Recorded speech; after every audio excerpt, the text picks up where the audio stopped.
saveur divine. Cette bonne nouvelle du royaume sera prêchée dans le monde entier pour servir de témoignage à toutes les nations. Alors viendra la fin. Ce pain céleste vous est présenté par Immaculée Niraneza.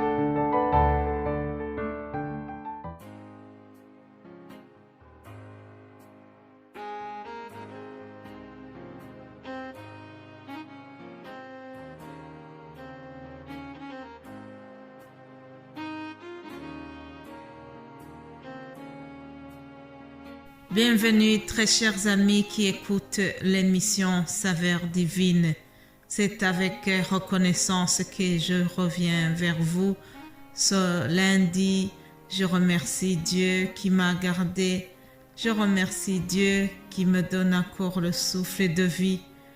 Si je peux encore ouvrir ma bouche et savoir parler, pour moi, c'est déjà vraiment un miracle. C'est un cadeau de la vie que Dieu me donne encore aujourd'hui. Je le remercie parce qu'il continue à me protéger. Je le remercie parce qu'il a prolongé ma vie. Je le remercie parce que vraiment le Seigneur est avec moi. Je suis convaincue qu'il est là. Il ne nous a pas abandonnés. Il ne m'abandonne jamais. Il est fidèle et je le remercie pour cela. Chers amis, vous savez que en dehors de la parole de Dieu, je n'ai rien à vous dire. C'est pour cela que je voudrais honorer cette parole.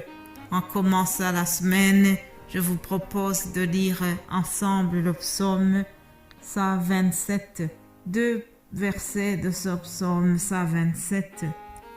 Et le titre dit « Dieu seul doit bâtir la maison ». Cantique des degrés de Salomon. Si l'Éternel ne bâtit pas la maison, ce qu'il a bâti se travaille en vain.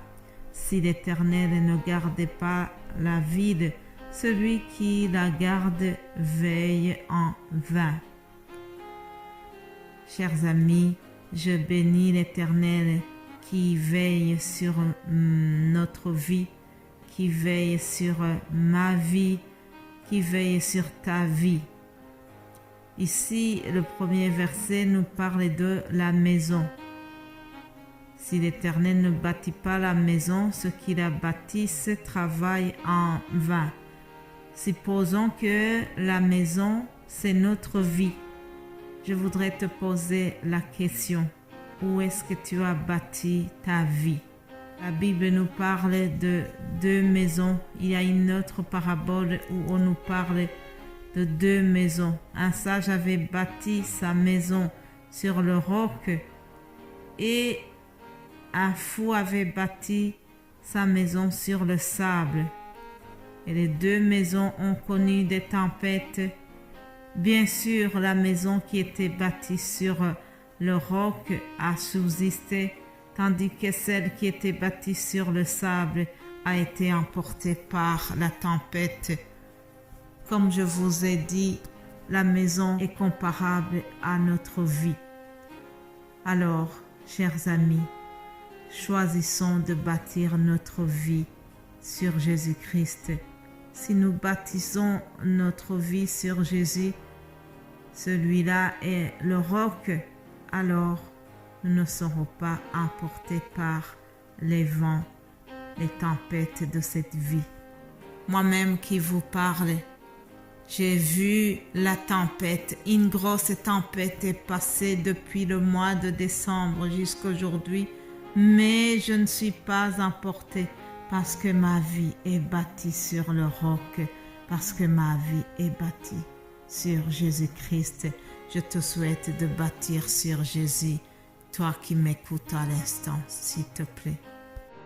En commençant notre semaine, prenons encore cette ferme décision de bâtir notre vie sur le roc. Sachons également que ceux qui sont bâtis sur l'Éternel, ceux qui se confient en l'Éternel, La Bible nous dit qu'ils sont comme la montagne de Sion. Elle ne chancelle point, elle est affermie pour toujours. Alléluia. Des montagnes entourent Jérusalem. Ainsi l'Éternel entoure son peuple dès maintenant et à jamais.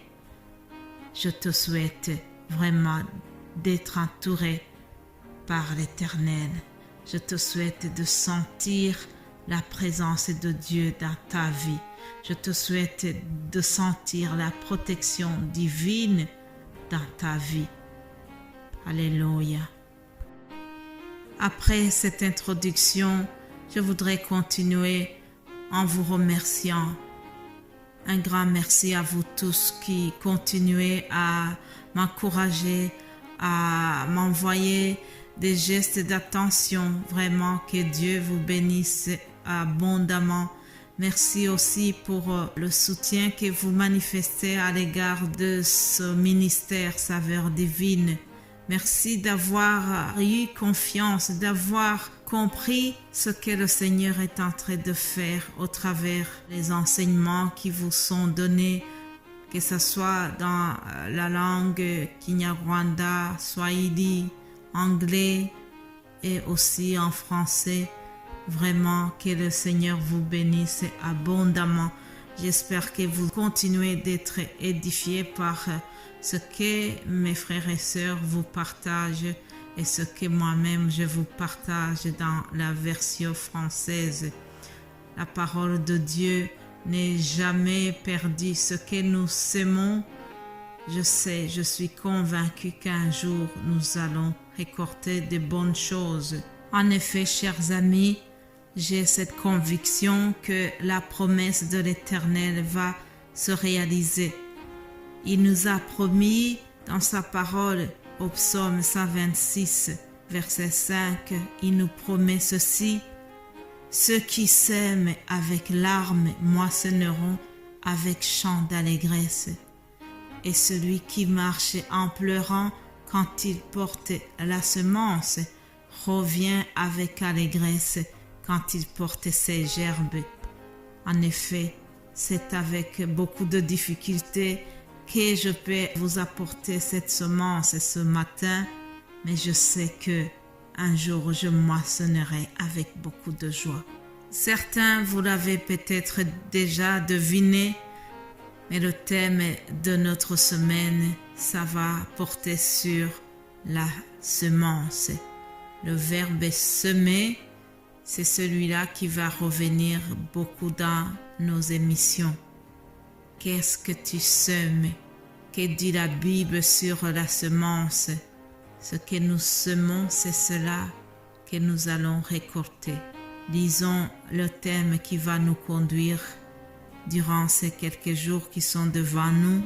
Je vous propose de lire l'épître aux Galates 6, verset 7. Ne vous y trompez pas, on ne se moque pas de Dieu. Ce qu'un homme aura semé, il le moissonnera aussi. Celui qui sème pour la chair, moissonnera de la chair la corruption, mais celui qui sème pour l'esprit, moissonnera de l'esprit la vie éternelle. Alléluia! Quelle belle promesse, chers amis. Oui, j'ai la foi que celui qui sème pour l'esprit moissonnera de l'esprit la vie éternelle. Mes bien-aimés de Dieu, tout au long de cette semaine, nous verrons qu'il y a des bonnes et des mauvaises semences.